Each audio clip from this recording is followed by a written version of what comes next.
Has anyone ever told you the story of the mountain and the hound?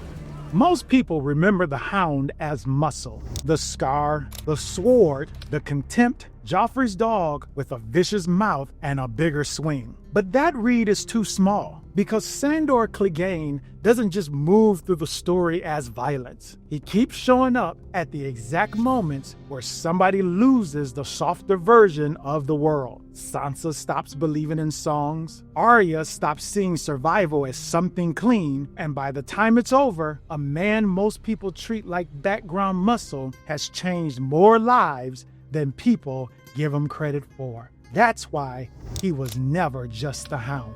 Now, let's start right there. The easiest way to place Sandor Clegane is as somebody else's weapon. Joffrey's dog. Well struck, dog. Lannister muscle, a violent man aimed at whatever needed to be silenced, punished, or dragged back into line. You rode him down. He ran.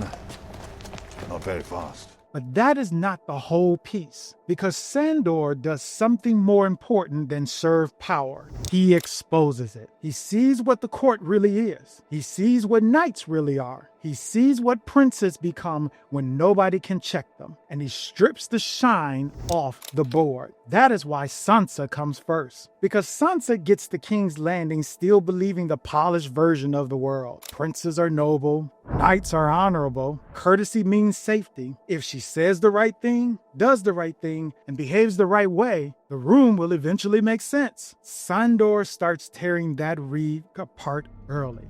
He knows knights can be butchers in armor. He knows princes can hide cruelty behind silk and gold. He knows courtly language is often just fear in better clothes. And every time he talks to Sansa, that fantasy loses more ground. That matters more than it gets credit for. Because a lot of people look at Sansa and give Littlefinger credit for the version of her that learns how to read danger, read power, and stop trusting polished finishes. And Littlefinger absolutely shapes that later. But the first hard crack starts much earlier than that.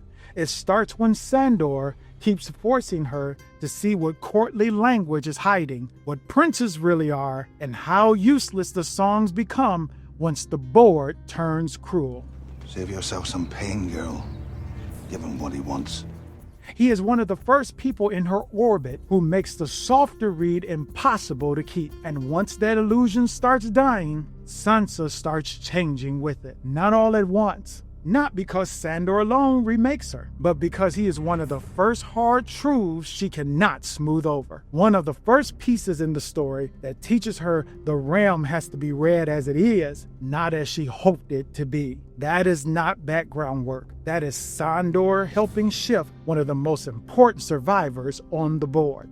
The world is built by killers, so you better get used to looking at them.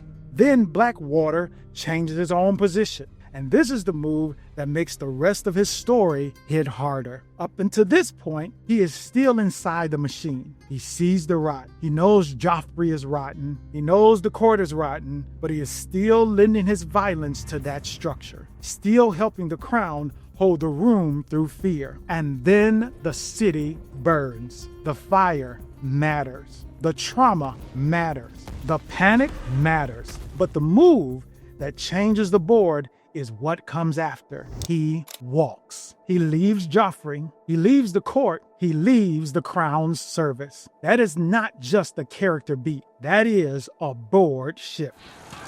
The King's God. The King. Because the crown loses one of its most dangerous enforcers in the middle of collapse. Sandor stops being controlled muscle for a rotten system and becomes a freer, harder to place piece moving on his own line. That changed what he can become in the story. Once he is no longer chained to the throne, he stops reinforcing somebody else's power and starts affecting the story from stranger angles. That is what makes Arya the next step, not just the next stop. Kick all you like, Wolfgar. Won't do you no good. Because after Blackwater, Arya gets the freer version of Sandor, Not the Hound in service to the court, not the crown's dog. A man who's already walked away from the machine and now moves with a different kind of clarity. Arya does not need him to destroy innocence. That's already gone. What he does with her is different. I'll give you one try, girl.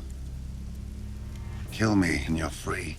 He strips away the cleaner version of survival. He doesn't lie to her about what violence is. He doesn't dress revenge up as something noble. He doesn't pretend pain turns clean just because it feels justified. He keeps putting the world in front of her exactly as it is. And that matters because Arya's story is full of people teaching her lessons. Syrio gives her movement, the Faceless Men gives her method, but Sandor gives her exposure to bitterness, to consequence, to what survival looks like when the songs are gone and the cost is still being collected.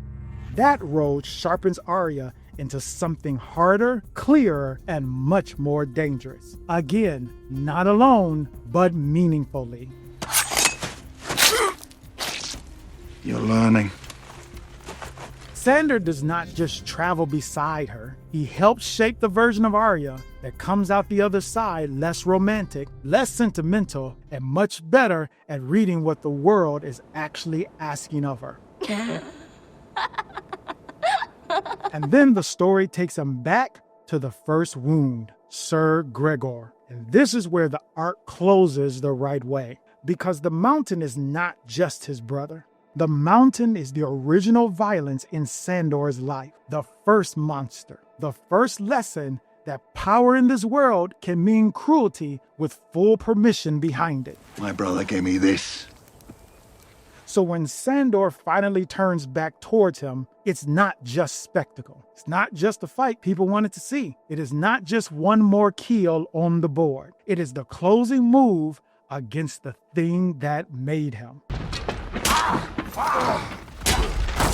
That is why it carries weight. The boy who learned early that strength could scar you and still walk free becomes the man who finally stops moving around that terror and runs straight through it.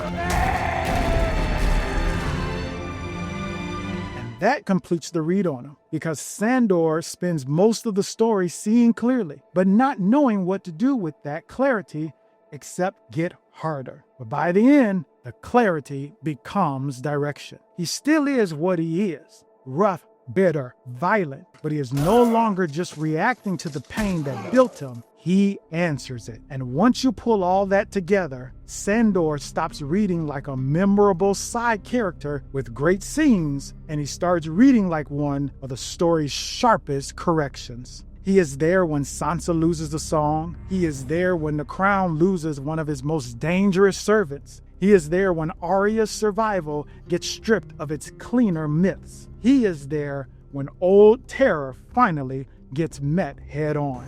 Remember me? Yeah, you do. That's not just muscle. That is story weight. That is a piece with no throne, no banner of his own, and no formal seat at power, still changing how the board gets read. That is why this title holds. He was never just the Hound. He was one of the story's clearest instruments for killing illusion, disrupting power, and hardening the people who still mattered once the smoke cleared. So that just leaves one real question left to ask. Did Sandor leave the biggest mark by showing people what power really looked like, or by changing who they became once they saw it? What's your take on this? Drop it in the comments. And if you enjoyed this breakdown, like the video, subscribe to the channel, and if you're curious for more, click the video on your screen now to watch the next breakdown. This is Thrones and Ladders. Every climb has a cost, and in the Game of Thrones, power always collects.